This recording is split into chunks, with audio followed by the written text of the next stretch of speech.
Alright guys, my name is Aditya Karadkar and welcome back to the Brainstorm Codings. In this video, I want to talk to you about the Goroutines. So a Goroutine is a function or a method in the Go program which gets executed concurrently or simultaneously with the other Goroutine.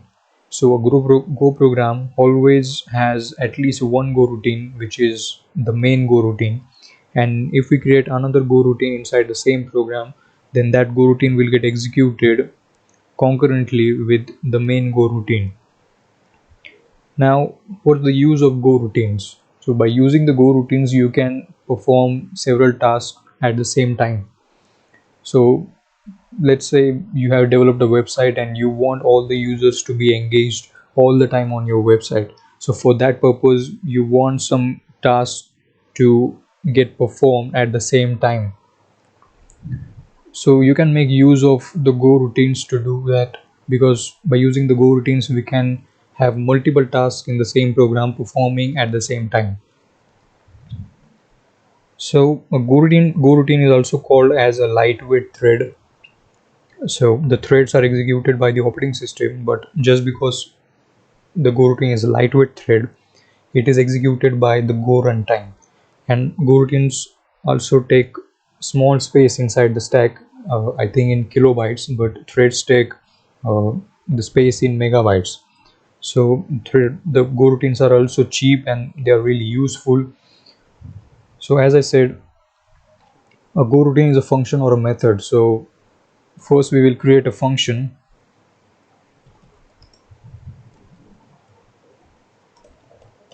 I will just use a println function to display the name of my channel.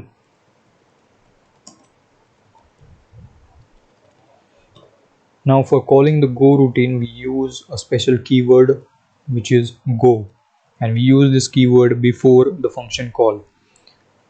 So let's use this go keyword, then call the function. If I run this code, fmt.print, oh, I misspelled it. Now run this code.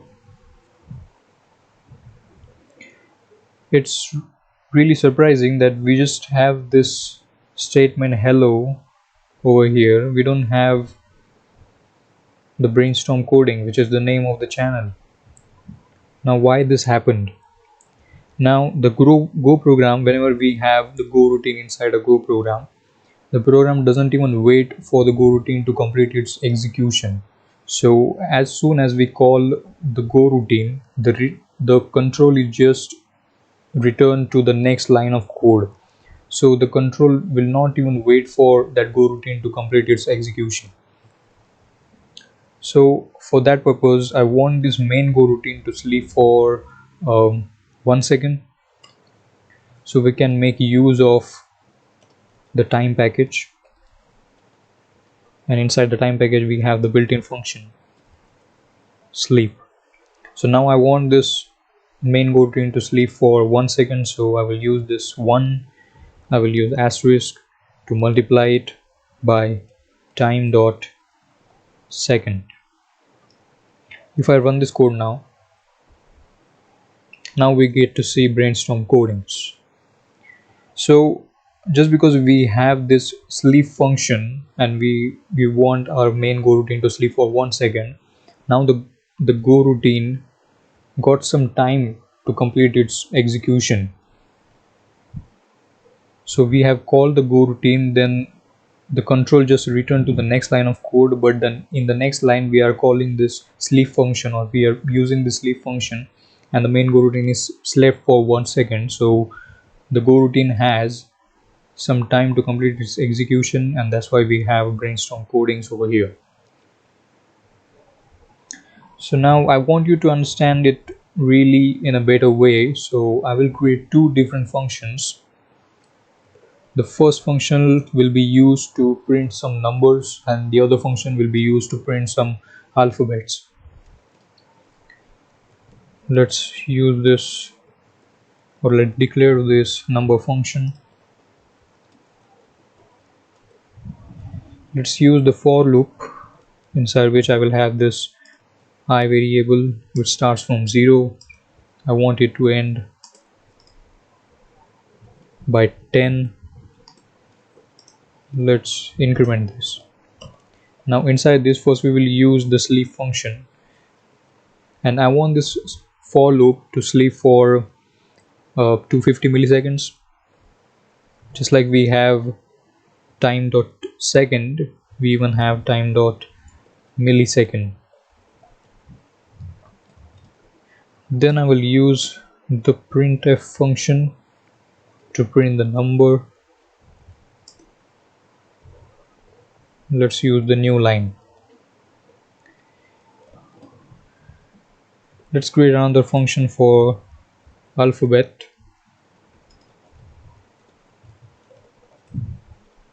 Let's again have a for loop. Now this for loop will start, or this variable will first hold the A alphabet, and it will go till F. So it won't include F. We will just have E alphabet.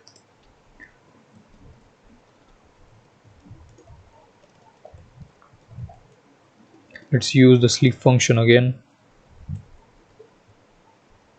Now I want this function to sleep for 400 milliseconds.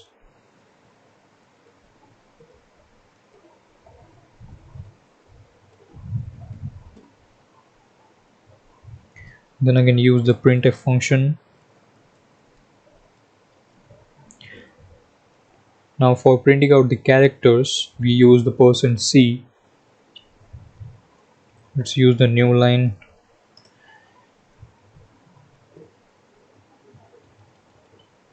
Now let's call these functions. And these are the Goroutines, by the way, so we use the go keyword. Then I want to print the numbers, and then the alphabets. And now this time I want this main Goroutine to sleep for 3000 milliseconds.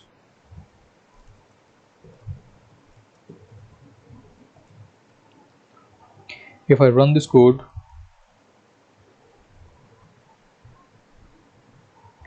oh, undefined f time dot millisecond, something is fishy. Oh, we have to enclose it within the single quotes.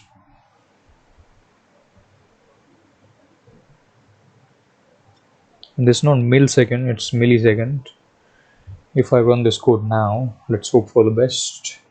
And you can see we have the code which is getting printed, or we have some numbers and alphabets which are getting printed in a really cool way.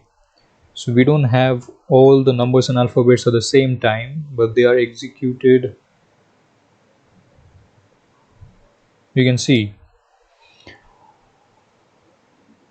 So I will tell you how it works now. So first we have this 0.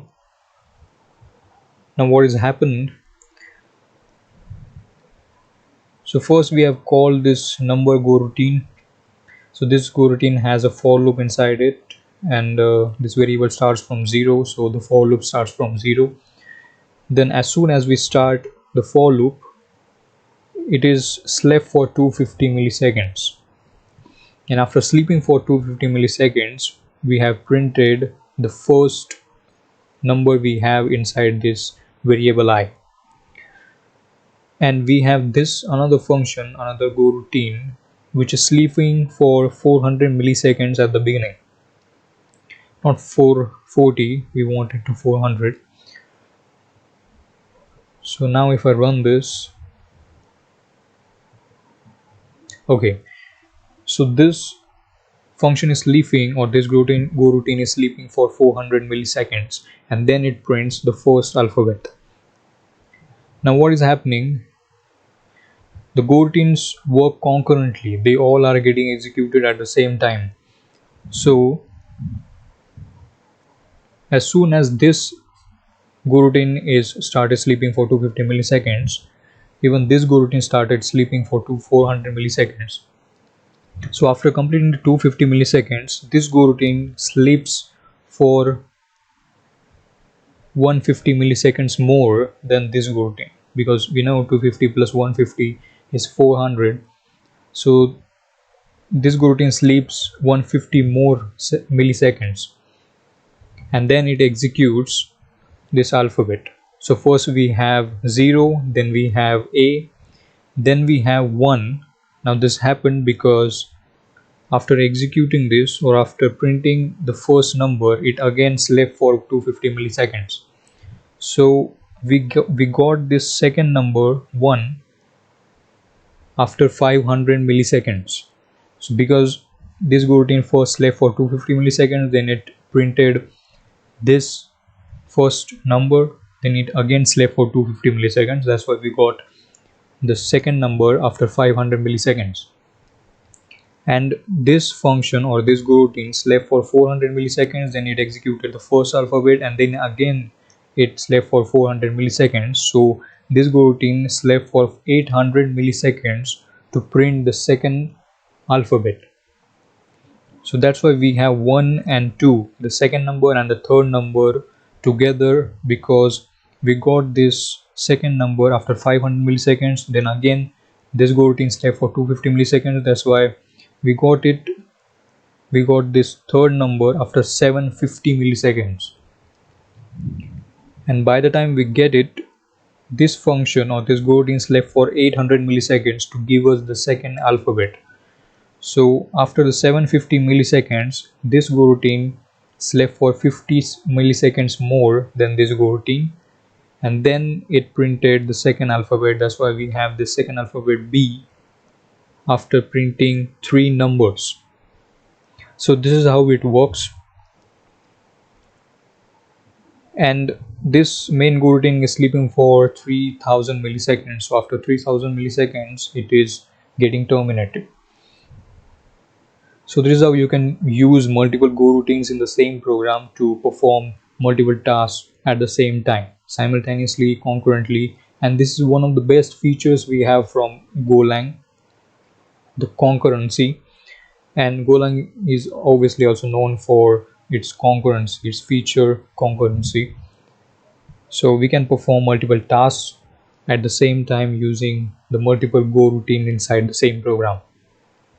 So that's all about the goroutines in Golang. Thank you so much for watching this video. Don't forget to subscribe, comment your thoughts, how did you like this video, or if you have any confusion, comment that in the comment section. So thank you so much for watching this video. Don't forget to subscribe, and I'll see you in the next one.